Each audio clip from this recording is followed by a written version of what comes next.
Hello, everyone. Thanks for checking out this special episode of Really Dicey. This is Manny, and I am here with. Hey, I'm Ed McKeel from the Dragonlance Nexus. I'm Tim Shiflett from the Dragonlance Nexus. And I'm William Richardson from the Dragonlance Nexus.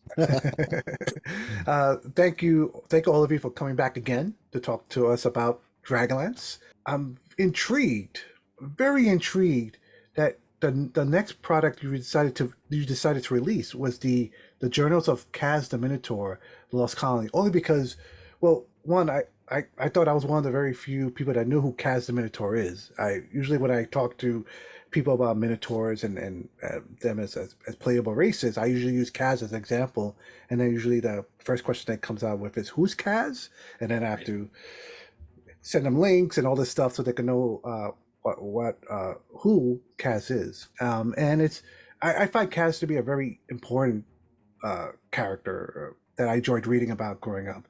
Almost the same admiration as Drizzt from the Mesobarans and Icewind Dale stories by R.A. Salvatore, because they kind of break the tropes of what is a monster, what makes one human in a sense. Right. So yeah, I'm really excited that we went with this direction. So why did you pick this then for as your next project? I don't know if we picked it, more like it picked us. We were lucky enough to where Richard A. Knack, who wrote Kaz the Minotaur and also the Legend of Huma, he approached the Nexus with wanting to work with us on something that had never been done in the DM's Guild. And so he wrote a short story kind of picking up right where Kaz the Minotaur, the novel, and I think one of his other short stories that he had written for one of the other ones kind of left off. And what we would do is for the Nexus, we would kind of tailor that and make it, an accompanying adventure with it. And then also a source book. And I don't want to talk about the whole subject because it's been a team effort, and not even all of our team is here tonight. Obviously we have Tim, we've got William and myself. We're missing Chuck and Trampus, and obviously Richard because he was with us on this process as well. But it was interesting. It was great, and we really hope that folks pick it up and take a look. We didn't go seeking it out. Richard came to us and asked us to do this, and just based on the success of Tasseloff's Pouches of Everything, I think he felt comfortable trusting us with it, and we appreciate that. Hope to do more. Big time. Yeah. Richard had mentioned to us when we were having our initial meetings that he didn't feel like he was done with Kaz, that he'd always wanted to do more, and obviously when we talk about Wizards of the Coast used to have a whole publishing unit where they put out many more books, and they've kind of scaled that back, right? And so this was like the thought for him was, okay, I can get a chance to write about a character that he felt passionate about. And like Tim had said, I mean, how many adventures do we have? Age of Might, beginning of the Age of Might, right? And I feel like we tried to pack in what we could, and not just with Kaz's story, but we put some good source book stuff in there, like ship rules and racial rules, we call them ancestries, all types of fun stuff that are in this book that I feel like you don't need to be a Minotaur just to play this one, but it does have plenty of good Minotaur information. So this is this is a little over 100 pages. Let's talk about, for anyone hearing about this for the first time, how would you describe this source book? So the Journals of Kaz the Minotaur, the Lost Colony is a fantastic production. It has, I believe, an 8,000 word short story, which is something that I have never seen in a fantasy RPG product by any stretch before. That was interesting and different. It has a 5-part adventure that runs first to what level? Sixth to It's six to 7, 8, somewhere in there. Yeah. For this project, we created I think there's 16 new magic items in this book, many of them that have a nautical or seafaring bent. There's 5 new 5e compatible magic spells in this book that are geared toward this is one of my areas where I tried to think about Minotaurs and come up with things that I think would be exciting to see in like a gladiatorial arena, since we were talking about the Roman aspect of their society and culture, or something cinematic and interesting that you could find that you would like to see on board a kind of a sailing ship. I think that tell me if I'm forgetting anything. I would say one thing that we did do is we looked at a lot of the different source books that were, I would say, from the beginning of Dragonlance all the way through 3.5, when they had kind of stopped making source books for that, several year period. And we took an amalgam of the entire Minotaur history in a chapter where you can read pretty much where the Minotaurs started when they were created by the Grey Gem on Talados, all the way through their leaving Talados to coming to Ansalon, how you find out that they've been a very tough people because they've been enslaved a few times. And you kind of, this whole history will kind of show you how they become this honor-bound race that just wants to rule the world. And they're not all Minotaurs are bad either. There's a Kazalati sect, which was the followers of Kaz that revere Paladine. There's also even a Thoradorian savage Minotaur that you can read about. There's all types of things, but containing that history so you wouldn't have to go to say 3 or 4 different books and you can go in one spot and read it all.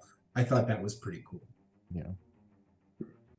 So I'm sure people that are hearing about this for the first time or are happy to hear that Minotaurs are being shown again in 5e, they want to know, all right, what are the player options? What is offered? I know the Theros, I believe, sourcebook from the Magic the Gathering, one of their Magic the Gathering sourcebooks for D&D, has Minotaurs. But what does this offer exactly? We basically broke down, like Ed was just talking about. There are we did several like sub ancestries of Minotaurs. So if you want to play a Minotaur, you don't necessarily have to pick the Minotaur out of the Odysseys of Theros or Monsters of the Multiverse. It shows up there too. But you can use these options and kind of diversify what you're doing with your Minotaur. And yeah, like we did, there was one for the Imperial Minotaur, which are the main Minotaurs from Methus and Kothis. And then there are the Kazalati, like Ed mentioned, and the Thoradorian, which are more kind of brutish, more savage, like what you see in the monster manual. And I see in the first chapter you showcase a lot of the lore, the history. Is any of this, would you say a lot of this is just maybe a summary of what the original books were? Is there anything new per se with the lore? I don't think we added any new lore. I think we just kind of collated it from Dragonlance's past. And there just was a like, bunch. yeah, there's a ton of stuff. And Ed's right. If you wanted to, do a deep dive into Minotaur culture, you would have to go to several different books to get that. And I think we did a good job of, bringing all of that into one specific source. And if I may ask, for each of you, was there anything about the history and lore that really stood out to you? Like I had mentioned, I've always loved Minotaurs, especially since I was a kid. I'm a big Star Trek fan. And so when I started reading Dragonlance, they always reminded me of like Klingons and Worf from Star Trek: The Next Generation. So that's why I always kind of gravitated towards them. But when we collated a lot of that info, seeing the amount of adversity the Minotaur people have gone through by having to fight their way out of being enslaved by ogres. They were enslaved by dwarves. They were enslaved by Star yeah humans. Yeah. Takesis during the Third Dragon War. Hmm. All types of stuff. And so it's like seeing it really, for me, reading that chapter, when we were able to put that chapter together and kind of like looking at it as a whole, I was like, it really makes sense why they feel like they're the destined people to take over Kryn. That was what stood out to me. I don't know about you guys. For me, I think I I really enjoy the gladiator aspect of the whole thing. The idea that the warrior culture, the trial by combat type scenarios that you can do. If there's a disagreement, we can fight it out, and the gods will declare a victor through our battle. I don't know. But yeah, that's the part that I always see, and it really excites me whenever we talk about Minotaurs, and I immediately think the gladiator, the great circus, that sort of thing. I can answer for Chuck too, because he's the one who wrote the ship rules. We have in this source book some brand new ship rules, some rules for ship combat that are just incredibly engaging, and it uses rules that you already know from D&D. It's not a completely different or foreign rule set. It does a really good job of keeping things simple and straightforward, and still giving everybody something to do, and making the play feel dynamic. And I don't know, for me, it's one of my favorite parts of the whole book. Yeah, there's like ship sizes. There's even a little map that we made that shows the different, from down to a rowboat all the way up to a wow, my mind just Like galley. Yeah, there we go. Yeah. And it's almost like a sub combat if you wanted to do that, because there's positional, there's positions that the different players can take on the ship and have extra actions to do. So, but from a lore aspect, I am from the classic era, some of the original trilogies, and I didn't make it very deep into Kryn lore past the first 3 or 4 trilogies and sets of short stories. So learning about the Age of Might was incredibly interesting for me. And I know that there are other people like me that are interested in the setting, but they haven't taken the deep dive into the meta of the entire timeline from the beginning to the end. And it's a great primer for learning about the ages of Kryn and what happened when. I love the early ages, the Age of Dreams, the Age of Might that we touched on in this book. Right. And like, we love the War of the Lands, guys. We understand Dragonlance is a big time War of the Lands, but it's okay to go backwards a little bit and go into places that not a lot of folks have delved into. So this book, you have lore, you have player options for different Minotaur ancestries, some subclasses, as well as ship rules. The last but not least, you have the Lost Colony Adventures. So, without spoiling too much, what exactly is the Lost Colony Adventures for those that may not be familiar with Kaz's story? The Lost Colony is an adventure in which your player characters can take part in Kaz's mission to find a home for his followers, for his people. Kaz, if you're unfamiliar with the stories that Richard wrote back in the 80s or 90s, whenever it was, Kaz has a falling out. He doesn't agree with Minotaur culture, their their bloodlust, and their desire to conquer, and he sets out to create his own clan of Minotaurs, and they are essentially fleeing the Empire and trying to find a safe place for them to establish their own society. And in our adventure, you are a friend of Kaz. Kaz and all of his family are NPCs in this story, and you interact with them. But you are there to help them find a place to live. And early on, you uncover details about a place you think might work, and they call it the Lost Colony. So, And it refers to does this adventure refer to, or is part of, in some way, to the story that that was written in the beginning of this book? Yeah, so the pretty much the story takes place at the back end of the adventure. And towards the finale. And our adventure goes in, we make sure that as for any adventure, the PCs are the star. We don't want to take away from Kaz either, but the PCs are out doing things to help Kaz, helping him find that colony, and a lot of, starting in a pirate town, traveling to different islands, encountering a settlement of mad gnomes, tinker gnomes, and finally it will all intersect to where the short story begins and ends, and with a little bit of extra added on there in that final chapter of the adventure. Kind of getting to travel to another plane. So I see afterwards you have an appendix section which full of different things. You mentioned a little bit about magic items before. I see that here. Some descriptions about ships and spell descriptions. But I see a friends and foes section. What can you tell us about that section?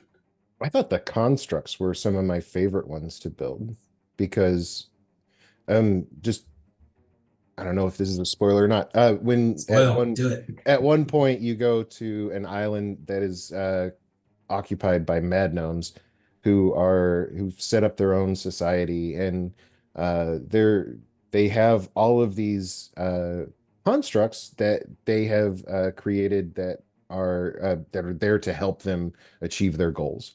And something goes wrong and they all go haywire, and as the PCs you have to get to the bottom of that and figure out what's going on with them and fix it. But as far as just I don't know of any other part of this whole thing where I had so much joy just tinkering around with what you can do with stat blocks with constructs, and all of the different ways to express what they do. Yeah. So as an aside, we kind of split up the adventure in different. We all worked on different parts of the adventure, and I feel like everybody has favorites, and that it was pretty fun. I'm gonna say that the gnome chapter, that was also my I worked on that one, so I take yeah, but there's everything in this adventure is, to me, has just been a great fun thing because it's all about journeying and running around, and I'm both, actually, Tim and I used to be in the Navy. Both of us we're sailors, and so working on this book has, for me, it was kind of it was interesting to be able to bring in some of the experience writing into it that, when I was out to sea on ships. But I feel like I've talked plenty and enough. So someone else will tell us something, please. My favorite stat block in the friends and foes section is Hilati.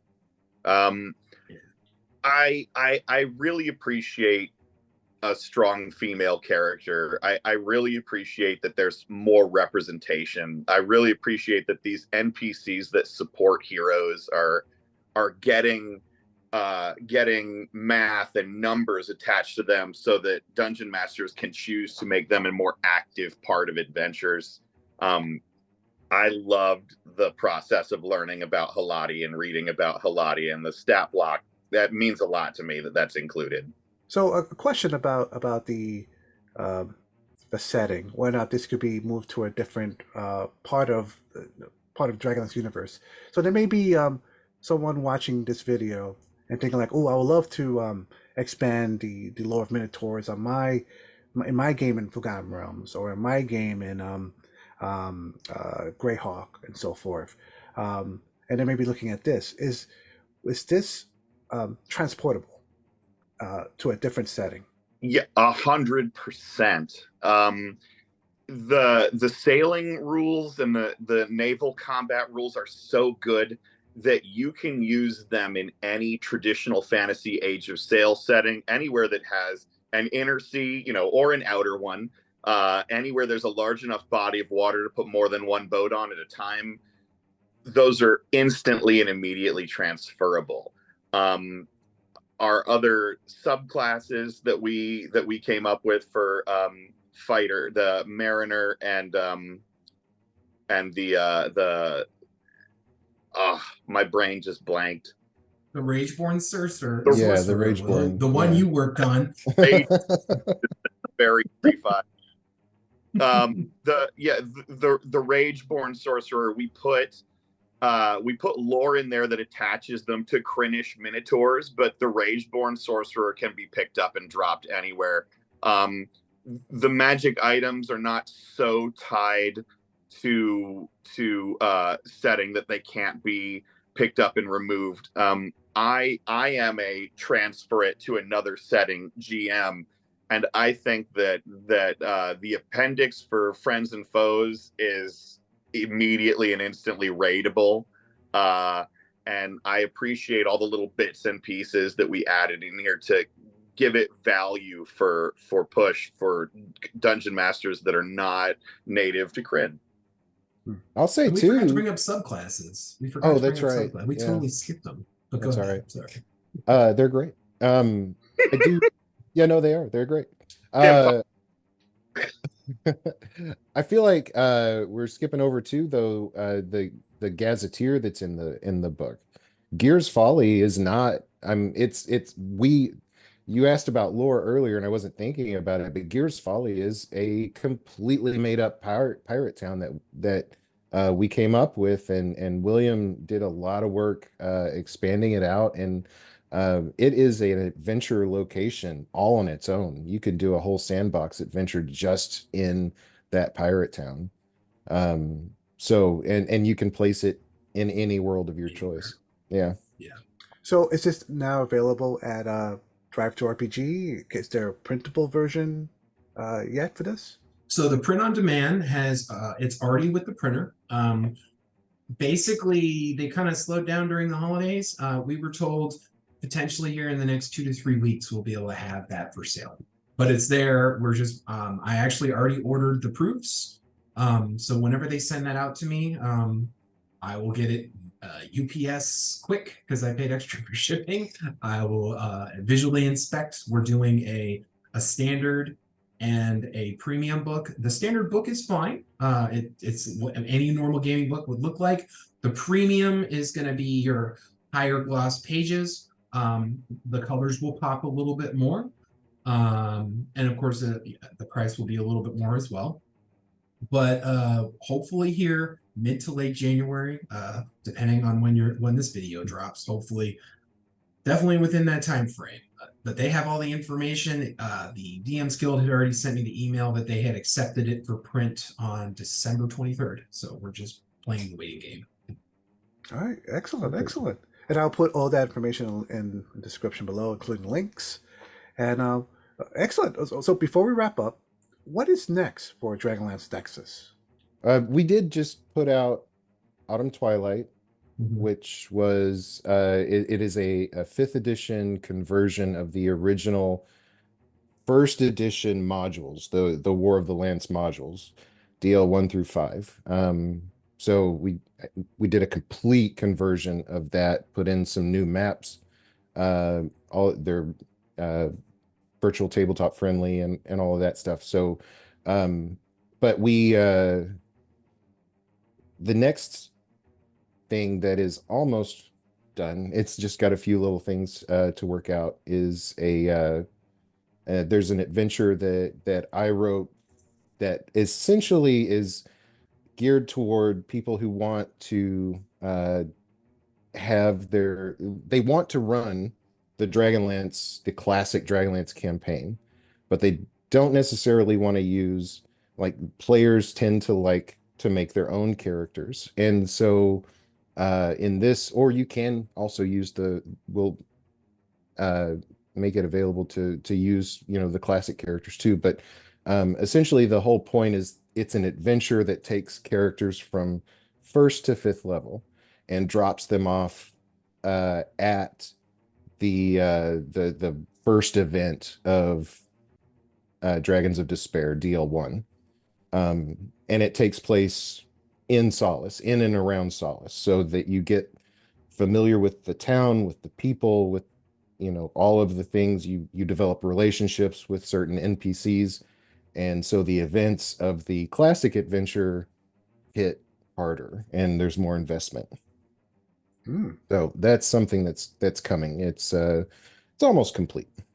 Oh wow, that's exciting. Yeah. Another thing we're working on is we're continuing the Champions of Kryn adventure series. We had released chapter 1 with Tasselhouse Pouches of Everything as kind of a 2-pack. Chapter 2 is on the DM's Guild, and so there will be the next 3 chapters. I believe we're putting it into one book, which will also be a part source book that will include a lot of the information that happens up to the Blue Ladies War, because Champions of Kryn takes place about 6 months after the War of the Lance concludes. So we'll be having a lot of information in that, and it'll be adventures. Just one last thing I want to say before we wrap up. Dragonlance Nexus is dragonlancenexus.com, I believe. Definitely check it out if you love all things Dragonlance. Great articles.